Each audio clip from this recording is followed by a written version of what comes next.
Hi future birds, welcome back to my channel. So this is going to be a 75 days hard challenge to study 10 plus hours vlog day 1 and this vlog is gonna be epic fail. Check करो end तक पता चल जाएगा.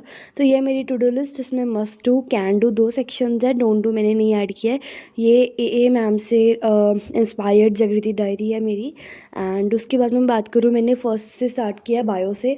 सबसे पहले मैंने NCERT के chapter revise किए cell the unit of life.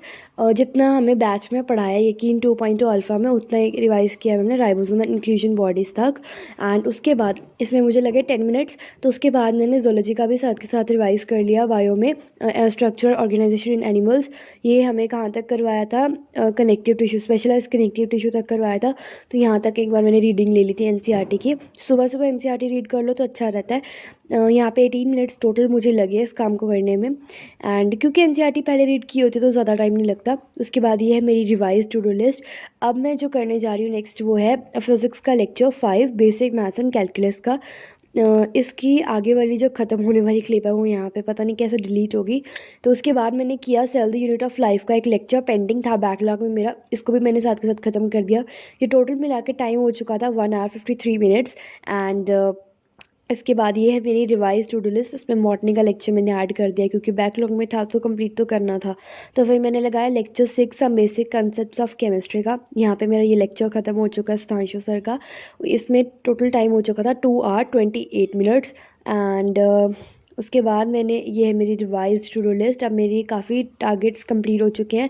अब मेरी डीपीपीज़ वगैरह बच रही हैं. तो सबसे पहले मैं फ़िज़िक्स के नोट्स रिवाइज़ करूँगी एंड डीपीपी सॉल्व करूँगी. ये जो एक्चुअली क्लिप है ना, ये उसी की है, लेक्चर लगाने के बाद वाली जो मैंने नोट्स बनाए थे उसकी क्लिप है.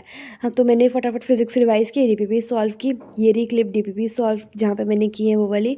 मैं क्या करती हूँ, मेरे पास एक टैब है उस पर सॉल्व करती हूँ और इस पर आंसर टिक करके फिर रेड पेन से चेक भी कर लेती हूँ. 3 आवर 32 मिनट्स हो चुके हैं टोटल डीपीपीज़ करने में. 4 डीपीपीज़ मैंने फिज़िक्स के इकट्ठे की हैं. एंड अब मैं करूँगी जूलॉजी एंड केमिस्ट्री की डीपीपीज़. 4 डीपीपीज़ टोटल ये बनेंगी, 2 केमिस्ट्री 2 जूलॉजी की. तो ये रही केमिस्ट्री की डीपीपी 1 मैंने सॉल्व की थी. देखो गलतियाँ कितनी कर रखी है मैंने. और ये जूलॉजी की फर्स्ट डीपीपी मतलब जो करनी थी आज के टारगेट की. ये केमिस्ट्री की सेकंड, ये जूलॉजी की सेकंड. तो ये चारों डीपीपीज़ मैंने यहाँ ख़त्म कर दी हैं. तो अब मेरे पास जो टारगेट्स बच रहे हैं वो काफ़ी कम बच रहे हैं.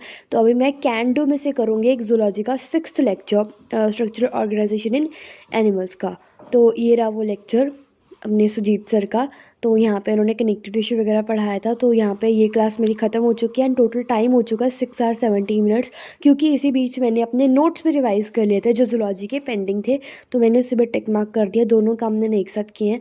तो अब मेरे पास जो आ रहा है वो आ रहा है कैन डू में से केमिस्ट्री का lecture number 7 of some basic concept of chemistry. तो यहाँ पे फिर मैंने वही लेक्चर लगाया. ये सारे बैकलॉग लेक्चर्स हैं मेरे.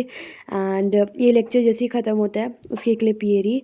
अब इसको टोटल करने में यहाँ तक मुझे लगभग 7 आवर्स हो चुके थे. आएगी क्लिप अभी देखना. हाँ ये रहे. तो 7 आवर्स हो चुके थे. दैन इससे ज़्यादा मुझसे नहीं पढ़ा जा रहा था. डे 1 के लिए ठीक है 7 आवर्स हैं, बट आज का चैलेंज तो फेल हुआ. आई होप सो कल मैं 7 आवर्स तो ज़्यादा ही पढूँ. तो ये है एंड ऑफ टाइम में टू डू लिस्ट. इससे ज़्यादा मुझसे नहीं पढ़ा गया. So this is the vlog.